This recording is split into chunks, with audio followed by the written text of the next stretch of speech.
यस्यां समुद्र उत सिन्धुरावो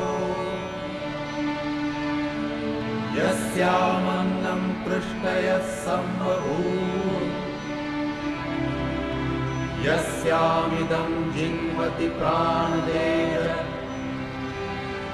सा नो भूमिः पूर्वे दधातु।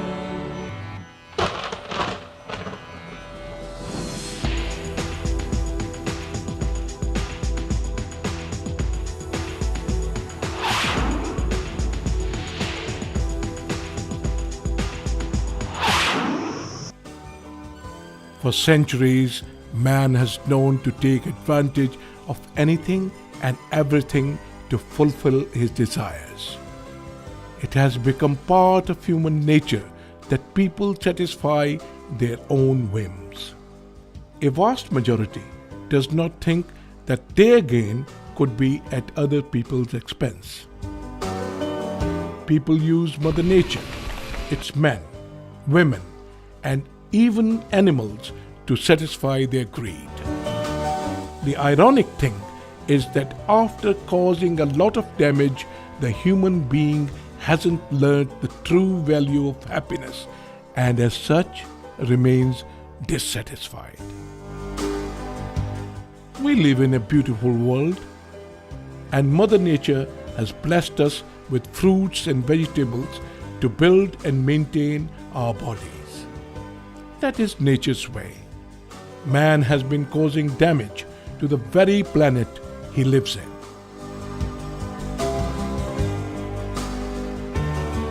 After years of endurance, we are now starting to notice the strain that we put on Earth, and as humans, we have started to realize that the disasters that seemed in the distant future have arrived sooner. I'm right in a valley in Himachal Pradesh near Simla in the hills of Himalayas. What a beautiful place it is. You see, something that people enjoy right here is peace and tranquility. You may be wondering, what am I doing here? Well, I'm searching for something. And when do you search? You search when you have lost something, losing our way, our peace of mind, and living naturally. We have to make a start now. In greed, man kills and eats animals simply to satisfy his taste buds. His curiosity has no end, and he used everything today, leaving no consideration for others or indeed his own tomorrow. He showed little patience, and the only thing he could display are greed, anger, obsession, and inconsideration for others. Well, no wonder our planet is in deep trouble.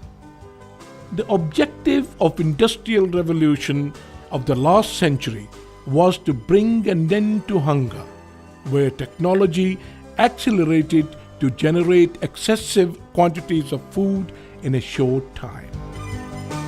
Alarmingly, this industrialization and mass food production has left us with the wake of pandemic of diseases, extreme poverty, and a body burden of chemicals, the effects of which are yet to be realized.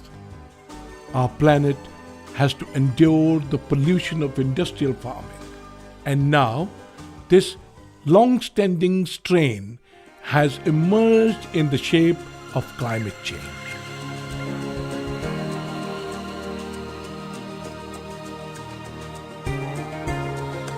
For their own benefit, the pesticide companies convinced the farmers that use of pesticide would minimize the crop time and maximize the yields.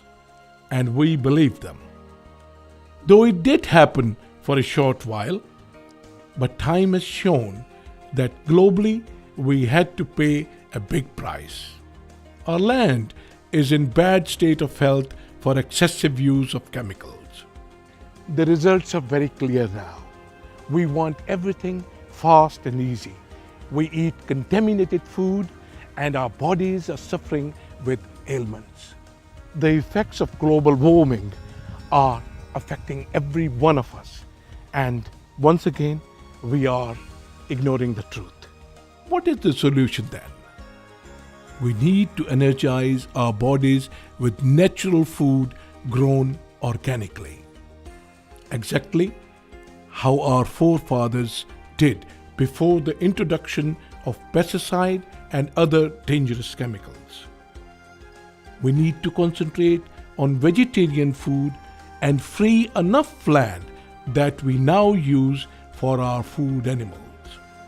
Those of us who eat meat need to ponder and perhaps start by giving up only 10% of meat consumption. Soon you will learn that your thought process gets significantly better. I'm a live example of that process. I used to eat meat every day, twice a day. I'm a pure vegetarian now. I think clearer and feel much better. If we take these simple remedial steps, the environment and the global warming will look after itself. How do we grow food totally naturally? Organically, of course. A large number of farmers, often plowing small acreage who could not afford expensive chemicals, still possess land which has escaped the contamination by pesticide. This advantage now stands to benefit them. Like our bodies, our land also needs to be healthy, and we can re-energize it by natural means. The land can be energized with simple technologies using natural substances.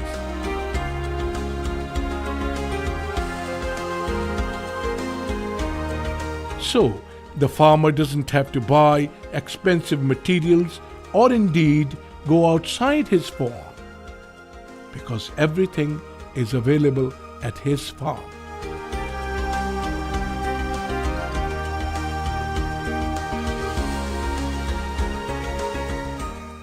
I wish to draw your attention to simple and natural ways of how to grow organic food. Farming by vermiculture, by virtue of which the farmer creates his own compost in 30 days by recycling his farm waste and using materials he used to burn. Taking help of herbal manure created with wild trees. Additional sprays can be made naturally and used on a farm to tackle diseases a plant suffers from. We can eat natural vegetarian food just as the Mother Nature intended.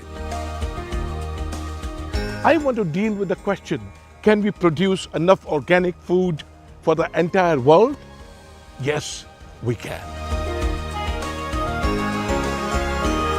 We converted over 250,000 farmers in just 8 years to grow organically.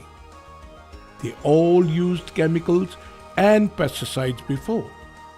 Within 3 or 4 years, they now grow food without using any chemical and save all the money they once spent on chemicals. In 4th and 5th year, they grew even more food than they used to with the help of chemicals. This we have proved through efforts of 250,000 farmers in India. This way, we eat natural and healthy food without chemicals. There are sacrifices to be made in the process. What have we ever achieved without sacrifice? Vegetarian diets are clinically proven to be low in saturated fats and have lower impact on cholesterol levels. We all know that high cholesterol increases our chances of a heart attack. Compared to non-vegetarians, attention is needed to well-balanced diets that include essential and non-essential amino acid, iron, vitamin B, and vitamin D. Often, vegetarian diets are supplemented by proteins from tofu and soya, which themselves have a direct benefit to heart, blood pressure, and lower the risk of heart disease. It's interesting that last year they published the result from a European-sponsored study in which they spent about £12 million, and they have grown food by organic methods in Newcastle University. And the results was an eye-opener in a way. They found out that the organically grown potatoes and kiwi fruit and salads does have about 40% more antioxidants when we compare this with the food grown by conventional ways. And interestingly, the animal reared on those farms have better quality milk, has got better level of antioxidants. That's to me is something that we simply cannot ignore. There's something good in organic food, and as you all be aware, that antioxidants has been linked with cancer, ischemic heart disease, and a stroke. And maybe that if you eat organically grown food, and it'll be good for you, you're going to live longer, have a healthier life, and it's good for the environment as well. I want to finish with some simple facts.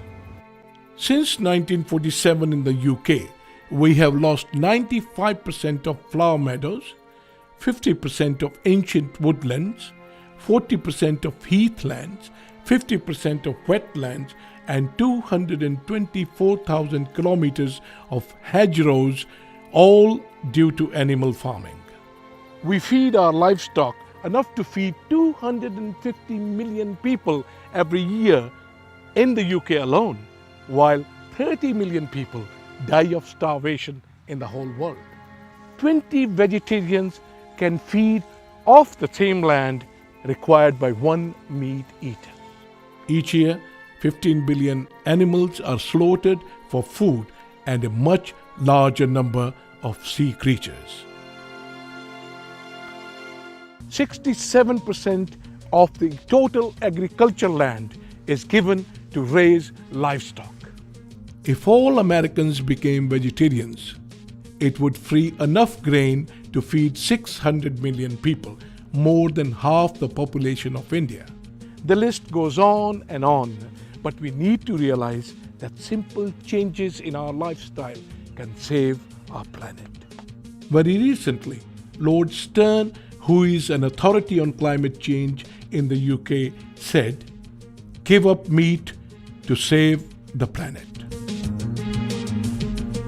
Let's share what people in authority say on this subject.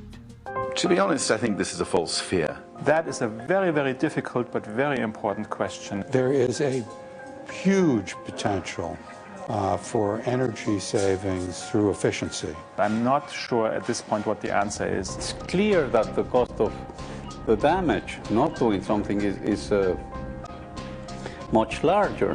It's perfectly clear that as we transition out of our current carbon-intensive economy into the kind of low-carbon, energy-efficient, renewables-driven economy of the future, that there will be huge amounts of wealth created in that transition, vast amounts. And only a small part of the world is now industrialized. If the rest of the world industrializes through growth, which is the big plan of the world, whether that can be done without using so much materials that the planet will never take it, that is the big question. On an economic point of view, there is no question that the wise thing to do is to prevent the damage. You know, if rate of growth in our GDP goes from 3% a year to 2% a year, it doesn't sound like a tragedy to me. There's a recognition that the threat from climate change is serious, it is urgent, and it is growing. No nation, however large or small, wealthy or poor, can escape the impact of climate change. John F. Kennedy once observed that our problems are man-made, therefore they may be solved by man.